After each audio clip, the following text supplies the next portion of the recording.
इस दुनिया में पेड़ पौधे किस तरह से आए, उनका ओरिजिन कैसे हुआ, एक प्लांट से दूसरा प्लांट किस तरह से एवोल्यूट हुआ है, बहुत सारे सवाल हैं।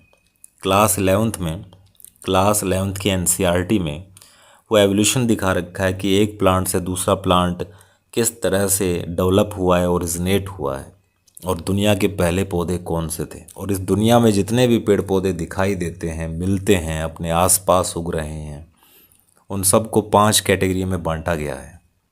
दुनिया में 5 टाइप के प्लांट्स मिलते हैं, और जो सबसे पहली कैटेगरी है प्लांट की वो आती है एल्गी। एल्गी से एवोल्यूट हो गए, डेवलप हो गए ब्रायोफाइट्स के बाद में टेरिडोफाइट्स आए, और कुछ टेरिडोफाइट्स है वो डेवलप हो गए, ओरिजिनेट हो गए जिम्नोस्पर्म्स में, और कुछ जिम्नोस्पर्म्स ने एफर्ट्स लगाया और वो डेवलप हुए एंजियोस्पर्म में।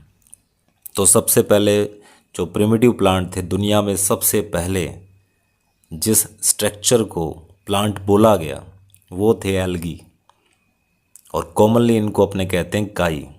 ठहरे हुए पानी के ऊपर जो ग्रीन लेयर आ जाती है उसी काई को अपने कहते हैं एल्गी। वो अलग बात है कि ना तो उसमें रूट होता है, ना स्टेम, ना लीफ होती है, फिर भी उनको दुनिया का पहला प्लांट इसलिए बोला गया है कि ये वो पहली स्ट्रक्चर थी जिनमें क्लोरोफिल मिलना स्टार्ट हो गया था, क्लोरोफिल डेवलप हो गया था।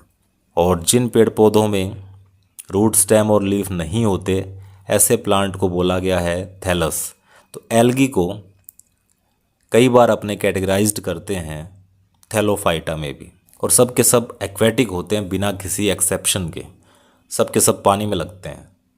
वो चाहे खारा पानी हो, आपका समुद्र का पानी हो, मरीन वाटर हो, या फिर फ्रेश वाटर हो, मीठा पानी, सब में लगते हैं। 3 टाइप की एल्गी होती है, ग्रीन होता है, ब्राउन है और रेड है। और इनमें से कुछ एल्गी ने एफर्ट लगाए, कुछ सालों तक एफर्ट लगाए, उन्होंने कम पानी में लगना सीख लिया या फिर बिना पानी के लगना स्टार्ट कर दिया। ऐसे प्लांट को उन्होंने कहा ब्रायोफाइट्स। ब्रायोफाइट्स वो प्लांट है जिनको प्लांट किंगडम का एम्फीबियन बोला गया है, क्योंकि ये ऐसे प्लांट है जो अपना लाइफ साइकिल कंप्लीट करने के लिए सॉइल के साथ साथ वाटर पर भी डिपेंड करते हैं। इनका रिप्रोडक्शन है वो चलता है वाटर में, और बाकी सारा अपना लाइफ स्पैन है वो कंप्लीट करते हैं वो सॉइल में, मिट्टी में। इसलिए इनको एम्फीबियन ऑफ प्लांट किंगडम बोला गया।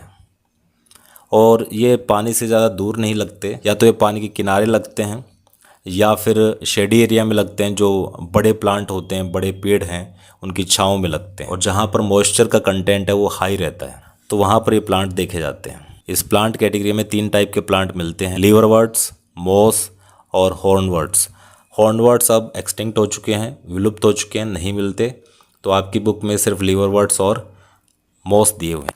और इन प्लांट के अंदर भी रूट, स्टेम और लीफ नहीं मिलते, इसलिए ये भी थैलस बॉडीड प्लांट हैं। हाँ, नई चीज़ एक डेवलप हो जाती है इनके अंदर, जिनको अपने राइजोइड्स बोलते हैं। राइजोइड्स रूट लाइक स्ट्रक्चर ही है जो प्लांट को फिक्स रखती है सॉइल के अंदर, क्योंकि ये मिट्टी में लगने वाले प्लांट हैं। भले ही वो पानी के किनारे लगते हैं, तो मिट्टी में लगने के लिए रूट चाहिए। तो रूट तो नहीं है, रूट लाइक स्ट्रक्चर है जिसको अपने बोलते हैं राइजोइड्स। और ये राइजोइड्स इस बात का इंडिकेशन है कि आने वाले टाइम में जो प्लांट्स आने वाले हैं उनमें रूट, स्टेम और लीफ डेवलप हो जाएंगे। तीसरी कैटेगरी आती है प्लांट की, वो है टेरिडोफाइट्स। अब ब्रायोफाइट्स में से कुछ प्लांट ने एफर्ट लगाए और वो डेवलप हो गए, वो ओरिजिनेट हो गए टेरिडोफाइट्स में। टेरिडोफाइट्स वो प्लांट है, दुनिया के सबसे पहले प्लांट हैं जो मिट्टी में सक्सेसफुली ग्रो करना सीख गए, और इनमें रूट, स्टेम और लीफ डेवलप हो गए। इसका मतलब ये हुआ कि ये प्लांट थैलस बॉडीड प्लांट नहीं है। अब रूट, स्टेम और लीफ डेवलप हो गए, तो जब रूट, स्टेम और लीफ डेवलप हो गए और ये कम्प्लीटली मिट्टी के ऊपर ही डिपेंड करना स्टार्ट कर दिया। वो अलग बात है कि पानी तो चाहिए, हर प्लांट को पानी चाहिए, लेकिन उनको रिप्रोडक्शन करने के लिए पानी पे डिपेंड रहना नहीं पड़ता, इसलिए वो फर्स्ट टेरेस्ट्रियल प्लांट कहलाए, ज़मीन पे लगने वाले पौधे।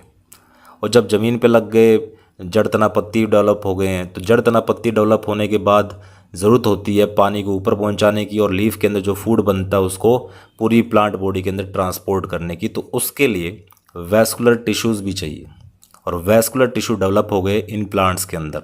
जाइलम और फ्लोएम डेवलप हो गए इन प्लांट्स के अंदर, इसलिए इनको दुनिया का पहला वैस्कुलर प्लांट्स भी बोला गया है।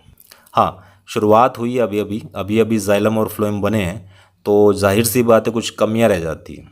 तो जाइलम के अंदर वेसल्स नहीं होते, जाइलम का एक कंपोनेंट होता है वेसल्स, तो वेसल्स नहीं होते। और फ्लोएम के अंदर क्या नहीं होता, सीव ट्यूब और कंपेनियन सेल्स नहीं होते। और टेरिडोफाइट्स को अपने कॉमनली बोलते हैं फर्न्स।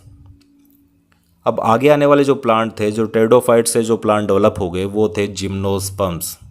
जिम्नोस्पर्म्स का अगर वर्ड मीनिंग निकालें अपने तोड़ फोड़ करने के बाद, तो इसका मतलब निकलता है कि वो प्लांट जिनमें सबसे पहले सीड तो लगने स्टार्ट हो गए, लेकिन वो नेकेड थे, क्योंकि सीड को ढकने का काम फ्लावर या फ्रूट करता है। अब फ्लावर नहीं है तो फ्रूट भी नहीं बनते, और फ्रूट नहीं है तो सीड है वो नेकेड रहते हैं, कवर्ड नहीं होते। फर्स्ट फेनेरोगेम्स बोला गया है जिम्नोस्पर्म्स को। फेनेरोगेम्स मतलब ऐसे प्लांट जिनमें सीड बनते हैं, और इनके अंदर जो सेक्सुअल स्ट्रक्चर्स होती हैं वो होती कॉन्स, मेल कॉन और फीमेल कॉन। फीमेल कॉन के ऊपर ओव्यूल लगते हैं, और ओव्यूल फर्टिलाइज होने के बाद में सीड बनाते हैं। और जो हालत टेरिडोफाइट्स में जाइलम और फ्लोएम की थी, वो सेम हालत, सेम कंडीशन जिम्नोस्पर्म्स के प्लांट्स में भी देखी जाती है। जाइलम में वेसल्स नहीं होते, और जो फ्लोएम होता है उसमें सीव ट्यूब और कंपेनियन सेल्स का एब्सेंस देखा जाता है। जिम्नोस्पर्म्स से फिर डेवलप हुए दुनिया के मोस्ट डेवलप्ड प्लांट, जिनको अपने बोलते हैं एंजियोस्पर्म्स। और एंजियोस्पर्म्स का भी तोड़ फोड़ निकालें तो इसका वर्ड मीनिंग बनता है ऐसे प्लांट जिनके अंदर कवर्ड सीड मिलते हैं, और सीड को कवर करने का काम करते हैं फ्लावर। तो एक तरह से अपने कह सकते हैं ये फ्लावरिंग प्लांट्स हैं। आसपास आप नज़र दौड़ाओगे तो आपको फ्लावरिंग प्लांट्स दिख जाएंगे जिनमें फूल लगते हैं, तो ये फूलों वाले पौधे होते हैं। मोनोकोट और डाइकोट इनकी दो कैटेगरी होती है, और इन प्लांट के अंदर फूल लगने के साथ साथ जो जाइलम और फ्लोएम में जो कमियां चल रही थी वो भी दूर हो जाती हैं। इसका मतलब जाइलम के अंदर अब वेसल्स भी डेवलप हो जाते हैं, और जो फ्लोएम है उसके अंदर सीव ट्यूब और कंपेनियन सेल्स भी देखने को मिलते हैं। तो इस तरह से दुनिया के 5 टाइप के प्लांट्स हैं वो एक दूसरे से एवोल्यूट हुए हैं। उम्मीद करता हूँ आपको ये लेक्चर समझ में आया होगा, ये वीडियो हेल्पफुल रहा होगा आपके लिए। कोई क्वेरी हो तो आप मुझसे पूछ सकते हैं। तब तक के लिए बने रहिए, टिके रहिए, एंड इनहेल बायोलॉजी।